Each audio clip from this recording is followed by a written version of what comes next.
ग्रहों का विज्ञान यूट्यूब चैनल में मैं डॉक्टर पुष्पा कांबळे आप सबका स्वागत करती हूँ।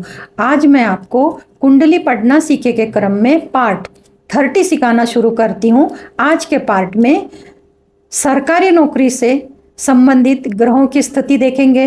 कौन कौन से ग्रह सरकारी नौकरी के लिए जवाबदार होते हैं, कुंडली में कैसे देखते हैं तो ज्योतिष सूत्र के अनुसार समझते हैं और इसको चार्ट के द्वारा समझेंगे। तो चलते हैं चार्ट पे। सरकारी नौकरी के ज्योतिष सूत्र। पहला सूत्र, जन्म लग्न कुंडली में लग्न भाव, दशम भाव, एकादश भाव का विचार किया जाता है। ये 3 भाव का विचार किया जाता है और ग्रहों में रवि, मंगल, गुरु, शनि ग्रहों का विचार किया जाता है। राशि के स्वामी और ग्रहों की स्थिति का ग्रहों का आपस में संबंध होना चाहिए। ये एक सूत्र है। अब ये सूत्र को कुंडली से समझते हैं। जन्म लग्न कुंडली में लग्न भाव पहले भाव को बोलते हैं। दशम भाव ये 10वें भाव को बोलते हैं। 11 एकादश, यानी कि ये 3 भाव का विचार नौकरी के लिए किया जाता है। ये 12 नंबर से शुरू हो रही है, 2 नंबर से, ये 12 नंबर से, ये 3 नंबर से। 1 से 12 लग्न है, उनमें से किसी भी लग्न में से कोई भी कुंडली तैयार हो पर उसका पहला, 10वां और 11वां ये 3 भाव नौकरी के लिए देखा जाता है। और ग्रहों में रवि, मंगल, गुरु, शनि इनका विचार किया जाता है। अब दोनों को, ग्रहों को, राशि को एक साथ देखते हैं। लग्नेश और दशमेश। लग्नेश यानी कि पहला भाव का स्वामी, इसका जो लग्नेश है वो गुरु है, दशमेश भी गुरु है। ये द्विस्वभावी राशि में दोनों स्वामी एक ही आते हैं। इसको देख लेते हैं। लग्नेश शुक्र है और यहाँ दशमेश शनि है। यहाँ दोनों अलग अलग आए, लग्नेश शुक्र, दशमेश शनि। अब ये आपस में मित्र है, शत्रु। शुक्र और शनि आपस में मित्र हैं। इधर ये दोनों एक ही हैं, यहाँ पे ये दोनों एक ही हैं। दूसरी कुंडली मीन लग्न से शुरू हो रही, इसका स्वामी गुरु है। दशम में धनु राशि, ये दोनों का स्वामी गुरु है। यहाँ पे पहला जो घर है वो लग्नेश है बुध और दशमेश है गुरु, तो बुध और गुरु आपस में मित्रता है। दशमेश और लग्नेश मित्र राशि में होना चाहिए, तो यहाँ पे मित्र राशि, स्वराशि, उच्च राशि नहीं मिली। यहाँ पे किसी की उच्च राशि नहीं मिली। अगर उच्च राशि में होता है तो भी वो योग बहुत अच्छा बनता है। तीसरा सूत्र, दशम भाव के कारक ग्रह। कारक के बारे में इस तरह देखते हैं कि दशम भाव का कारक रवि और मंगल होता है। रवि और मंगल होता है दशम भाव का कारक। और दशम भाव से, दशमेश से, युति से, दृष्टि से, एक दूसरे से तीसरे 11वें का संबंध होना चाहिए। इस सूत्र को कुंडली से समझते हैं। ये कुंडली में रवि, सूर्य जहां भी बैठा है वहां से गिनना है। और मंगल कहाँ बैठा है, मंगल इस घर में। तो पहले हम सूर्य रवि से गिन लेते हैं। 1 2 3 4। सूत्र क्या बोलता है, तीसरे या 11वें। अब मैं मंगल से काउंट करूँ, 1 2 3 4 5 6 7 8 9 10, यानी कि तीसरे 11वें अगर बैठता है, यानी कि अगर मैं रवि को इधर ही रखती हूँ तो मंगल इधर होना चाहिए। 1 2 तीसरे 11वें, और यहाँ से जब काउंट करेंगे तो 7 8 9 10 11। ये जब तीसरे और 11वें होता है तब भी नौकरी के योग प्रबल बनते हैं। किसके साथ, रवि और मंगल। ये रवि और मंगल कारक हैं, बाकी सबका दशमेश देखा जाएगा। दशमेश अलग होता है और रवि मंगल कारक, इनको लिया जाता है। एक तो युति में हो या दृष्टि में। अभी मैंने तीसरा और 11वां तो नहीं मिला, युति में दोनों एक साथ तो नहीं है। और दृष्टि में तो मंगल की दृष्टि 1 2 3 4 है, 7वीं और 8वीं है। सूर्य रवि पे मंगल की दृष्टि नहीं, और रवि की भी दृष्टि सिर्फ 7वीं है, मंगल को वो देख रहा नहीं है। ये यहाँ तक ये सूत्र पूरा हुआ। षडबल में ग्रहों की स्थिति देखना है। ये कुंडली किसी की है, मीन लग्न की। अब इस कुंडली में अगर दशमेश गुरु है और गुरु की स्थिति आपको षडबल में देखना है कि वो दिग्बली है क्या। अगर वो दिग्बली आपको प्राप्त होता है तो आपको सरकारी नौकरी लगनी है। अगर ग्रह वक्री है तो भी आपको नौकरी लगनी है, पर चंद्रमा की स्थिति देखनी होती है कि चंद्र शत्रु राशि में है, मित्र राशि में है, नीच राशि में, ये देखना पड़ता है। 5वां सूत्र, दशमेश जहां बैठा है वहां से 10वां भाव। अब इस कुंडली में देखते हैं दशमेश। दशमेश कौन है, तो धनु राशि है, तो इसका स्वामी गुरु। गुरु कहाँ बैठा है, तो गुरु दूसरे भाव में बैठा है। यहाँ से हम 10 घर आगे गिनेंगे, 10 भाव। एक, दो, तीन, चार, पाँच, छः, सात, आठ, नौ, 10। 10 भाव में 10 भाव का विचार हम पहले करेंगे कि 10 भाव में कौन सी राशि है। तो यहाँ पे मकर राशि है, स्वामी शनि है। पर यहाँ पे ग्रह कौन बैठा है? तो यहाँ पे ग्रह केतु बैठा है। तो केतु के भी दशा में, अंतरदशा में, शनि के भी महादशा में, अंतरदशा में ये योग बनेगा बनेगा। 6वां नंबर का, जन्म लग्न कुंडली के 10वें भाव में स्थित ग्रह 9वां कुंडली में उच्च स्थिति में, मित्र राशि में, स्व राशि में होने चाहिए। पर नीच राशि में है ये देखना पड़ेगा, इसके बाद आप प्रिडिक्शन दे सकते हैं। पहले जन्म लग्न कुंडली का 10वां भाव, इधर का जो स्वामी है वो है गुरु। गुरु को देख लेते हैं। समझो ये कुंडली जन्म लग्न है और ये उसकी 9वां अंश है। उदाहरण के लिए तो ये 9वां अंश में गुरु कहाँ है? तो गुरु तुला राशि में है, परंतु 6, 8, 12 में नहीं है। शुक्र की राशि में, शुक्र उसका शत्रु है, पर स्थान तो अच्छा मिला है। ऐसा आपको जो भी कुंडली है उसको 9वां अंश कुंडली में चेक करना पड़ेगा कि उस ग्रह की स्थिति कैसी है। 7वां सूत्र, जन्म लग्न कुंडली में 10वें भाव में ग्रह नहीं है। जैसे अभी यहाँ पे मीन लग्न की कुंडली है, इधर पे कोई ग्रह नहीं है। इस कुंडली में रवि बुध है, इस कुंडली में कोई ग्रह नहीं है, इस कुंडली में कोई ग्रह नहीं है। ऐसी अवस्था में क्या करेंगे? तब उस भाव के राशि स्वामी, यानी कि इसका जो राशि स्वामी है गुरु, इसका जो राशि स्वामी गुरु है और इसका भी राशि स्वामी गुरु है, परंतु राशियां अलग है। यहाँ पे मीन राशि है और यहाँ पे धनु राशि है। उनका विचार करेंगे और उनका विचार करके 9वां अंश में और देखेंगे उनकी स्थिति क्या है। 8वां सूत्र बहुत सीधा और सरल है। जन्म लग्न कुंडली में रोचक योग, भद्र योग, हंस योग, मालव्य योग, शश योग, अगर इसमें से 1 या 2 योग बनते हैं आपको गवर्नमेंट नौकरी लगती है। तो रोचक योग किससे बनता है? तो मंगल से बनता है। भद्र योग किससे बनता है? तो बुध से बनता है। हंस योग गुरु से बनता है। मालव्य शुक्र से बनता है। शश योग शनि से बनता है। इनकी अपनी राशि होनी चाहिए, उच्च राशि होनी चाहिए, केंद्र में होनी चाहिए। अब इस कुंडली में देख लेते हैं ये कोई सूत्र लगता है क्या? इधर पे यहाँ मंगल,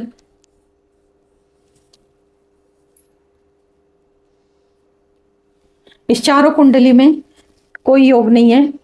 रोचक योग नहीं है, भद्र योग नहीं है, हंस योग नहीं है, मालव्य नहीं है और शश योग नहीं है। 9वां सूत्र, लग्न भाव में स्थित ग्रह, लग्न भाव में स्थित ग्रह, दशम में स्थित ग्रह। अब इस कुंडली में देखेंगे तो लग्न भाव भी खाली है और दशम भाव भी खाली है। ये बलवान होने चाहिए और ये अंश बल में अवस्था में, तो पहले ही सोच लेते हैं यहाँ तो ग्रह नहीं है और वो अंश बल में मजबूत होने चाहिए। तो इनके स्वामी, ये दोनों ही जगह के स्वामी गुरु हैं, तो गुरु की डिग्री 10 से 20 अंश तक होनी चाहिए। अब दूसरी कुंडली देखते हैं तो पहले भाव में और 10वें भाव में, अब यहाँ पे राशि का विचार नहीं करेंगे, यहाँ पे स्थित ग्रहों का विचार करेंगे। यहाँ पे ग्रह नहीं थे इसलिए राशि का किया। इधर पे मंगल का करेंगे, रवि का करेंगे, बुध का करेंगे। इनका अंश बल में मजबूत होना चाहिए। रवि भी 10 से 20 डिग्री में, बुध भी 10 से। अब यहाँ पे आपको सूत्र मालूम है, पहले पार्ट से लेके अभी तक के पार्ट में हमने बताया, बुध ग्रह जब रवि के आसपास आता है तो अस्त हो जाता है। तो बुध तो यहाँ पे बलवान नहीं होगा, पर रवि 10 डिग्री से 20 डिग्री में होना चाहिए। मंगल 10 डिग्री से 20 डिग्री के बीच में होगा तो वो अंश बल में मजबूत होगा और ऐसी स्थिति में ये जातक गवर्नमेंट की नौकरी में लगते हैं, लगने के चांसेस बहुत प्रबल बन जाते हैं। अब ये अवस्था कैसे जानेंगे कि कैसी है? तो टोटल अवस्था 6 है। बाल अवस्था है, कुमार अवस्था है, युवा, वृद्ध, मृत, अस्त। परंतु इसमें से कुमार और युवा अवस्था में अगर ग्रह होगा तो नौकरी के चांसेस ज़्यादा होते हैं। 10वां सूत्र, लग्नेश और दशमेश कौन से नक्षत्र में है और नक्षत्र स्वामी आपस में मित्र हैं या शत्रु, ये देखना पड़ता है। लग्नेश गुरु, गुरु किसके नक्षत्र में बैठे हैं और दशमेश दशम का स्वामी किसके नक्षत्र में, और नक्षत्र स्वामी एक दूसरे के मित्र हैं तो ठीक है, शत्रु हैं तो बहुत चांसेस कम है। लग्नेश और दशमेश चर स्थिर द्विस्वाभावी, बहुत बार देखा जाता है किसी की कि एक नौकरी थोड़े दिन करते हैं छोड़ देते हैं, दूसरे थोड़े दिन करते हैं छोड़ देते हैं। तो चर राशि में अगर स्थिति है तो वैसी स्थिति बनती है। स्थिर में इंसान एक बार नौकरी पे लगता है तो रिटायरमेंट पे निकलता है, वो स्थिर राशि। द्विस्वभावी में कभी नौकरी करता है कभी व्यवसाय करता है। तो ये तीनों का ही विचार करना बहुत जरूरी होता है। कुंडली जब नौकरी के योग देखने के समय चार स्थिर द्विस्वभावी का विचार करना बहुत जरूरी है। 12 नंबर का सूत्र, जन्म लग्न कुंडली में 1, 4, 7, 10 भाव में 1 4 7 10 इसको केंद्र भाव में, 2 5 8 11, 2 5 2 5 2 5 8 11 ये भाव में, और 3 6 9 और 12, यानी कि कुंडली के ये 12 के 12 भाव आए। पर ये पहला जो है वो चर है, दूसरा है स्थिर है, तीसरा है द्विस्वाभावी। इनमें से किसी भी भाव में, यानी कि इनमें से ये 12 भाव में से किसी भी भाव में 2 या 2 से ज़्यादा ग्रह एक भाव में बैठते हैं, 2 या 2 से अधिक ग्रह एक भाव में बैठते हैं, तो उस भाव से संबंधित नौकरी के योग बनते हैं। अब इस कुंडली में चौथे भाव में शनि बुध है, पांचवें भाव में मंगल गुरु है, और बाकी सब एक एक ही हैं। तो ये 2 का विचार करेंगे। इसमें भी यहाँ भी 2 ग्रह, यहाँ भी 2, परंतु अंश बल में जो मजबूत होगा, अंश बल में जो मजबूत होगा, तो सूर्य इसके पीछे नज़दीकी एक घर, तो यहाँ पे हम मंगल और गुरु को लेते हैं। तो मंगल और गुरु से संबंधित जातक नौकरी भी करेगा, व्यवसाय भी करेगा। तो जो मंगल से संबंधित जो जगह है वहाँ पे काम करेगा, और गुरु से संबंधित जो मंगल है खून का, गुरु है शिक्षा का, ऐसे संबंधों में नौकरी लग सकती है। ऐसे से ठिकानों पे, संबंधित ठिकानों पे नौकरी लग सकती है 2 ग्रहों को। यहाँ पे बुध रवि के पास है, यानी कि बुध अस्त है, शनि भी रवि के पास है। तो ऐसा भी समझ सकते हैं शॉर्टकट में कि भाई रवि जितना पास होता है वो ग्रह अस्त होता है। तो एक घर आगे मंगल और गुरु के ही इनमें इनको नौकरी है। 13 नंबर का सूत्र है, जन्म लग्न कुंडली में दशम भाव का संबंध शनि से होना चाहिए। ये दशम भाव है, दशम भाव का संबंध शनि से होना चाहिए। यहाँ पे शनि की 7वीं दृष्टि है, या तो शनि यहाँ बैठना चाहिए, शनि लग्न में बैठेगा तो 10वीं दृष्टि, यहाँ बैठेगा तो 7वीं दृष्टि, और अष्टम में बैठेगा तो 3री दृष्टि, तब भी नौकरी लगती है।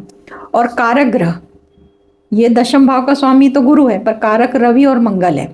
तो रवि और मंगल, देखो ये वाला सूत्र इधर लग रहा है, रवि से अगर हम काउंट करेंगे तो 1 2 3, रवि से मंगल तीसरा है, और मंगल से हम काउंट करेंगे तो रवि 11वां है। 1 2 3 4 5 6 7 8 9 10 11, ये जहाँ तक गवर्नमेंट के जॉब में है ही है, क्योंकि इसके 2 योग बन रहे हैं। शनि 7वीं दृष्टि से देख रहा है, ये एक भी है, शनि का संबंध आ गया। और कारक जो है यहाँ का रवि और मंगल एक दूसरे से तृतीय एकादशी से, तृतीय एकादशी का अर्थ नौकरी का लाभ, संबंध दशम भाव से होना चाहिए, यहाँ पे हो रहा है। और रवि मंगल युति में, दृष्टि में, या तीसरे, एक दूसरे से तीसरे और 11वें में, यहाँ पे ये सूत्र पूरा का पूरा मैच है।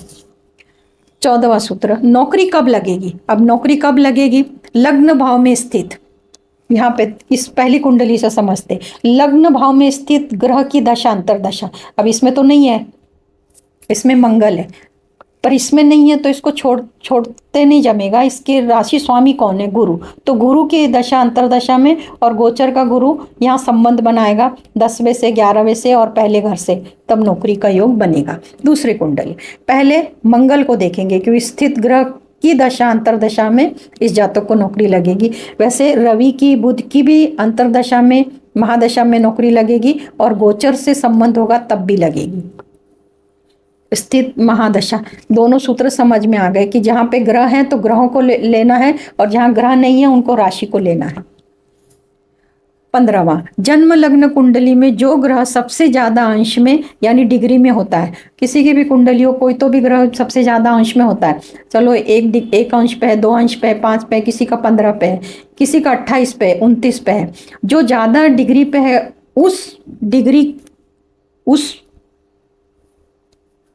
जो ज्यादा डिग्री है उस ग्रह से संबंधित नौकरी लगती है। अगर मान लो यहाँ पे शनि की डिग्री 28 है तो शनि के संबंधित नौकरी इनको लग जाएगी। उदाहरण के लिए कि ये 28 डिग्री पे है तो इनसे संबंधित शनि के जो भी कार्य हैं उनसे संबंधित इनको नौकरी लगेगी। कुंडली में नौकरी के योग बनते हैं, बन रहे हैं, परंतु ग्रह अंश बल में कमजोर हैं। अब अंश बल में कमजोर है नौकरी के एप्लीकेशन कर रहे हैं, इंटरव्यू दे रहे हैं, पर नौकरी में सफलता नहीं मिल रही है, बहुत अड़चनें आ रही है, ऐसी अवस्था में आप क्या करेंगे? तो ऐसी अवस्था में जो आपका दशमेश है, जो आपका लग्नेश है, जो आपका एकादशेश है, ये तो राशि से हो गए, और जहाँ पे ग्रह हैं और सूर्य और मंगल इनकी स्थिति, तो ये 5 ग्रह और सूर्य और मंगल, इनकी ऊर्जा बढ़ाने के लिए आपको उपाय मंत्र दान करने होते हैं। तो ये उपाय मंत्र आपको तो करके उस ग्रह की, उस भाव की ऊर्जा बढ़ा के आप अपने कार्य में सफलता पा सकते हैं, यानी कि आपके नौकरी के चांसेस बढ़ जाएंगे। नौकरी में आ रही अड़चनियों के लिए जो उपाय योजना करनी है, मंत्र करना है, पूजा पाठ करना है, इसके लिए मैंने मंत्र, उपाय, साधना, मेरा दूसरा यूट्यूब चैनल स्वदर्शन ध्यान साधना यूट्यूब चैनल में इन सभी की जानकारी विस्तार से बताई है। आप उस चैनल पर जाके वो जानकारी प्राप्त कर सकते हैं और अपने नौकरी के काम में जो भी रुकावट आ रही है उसको दूर कर सकते हैं। उस चैनल का लिंक मैं आपको आई बटन पे देती हूँ। आप उस चैनल से जानकारी प्राप्त करके आपका समाधान कर सकते हैं। आज के क्लास में इतना ही। धन्यवाद।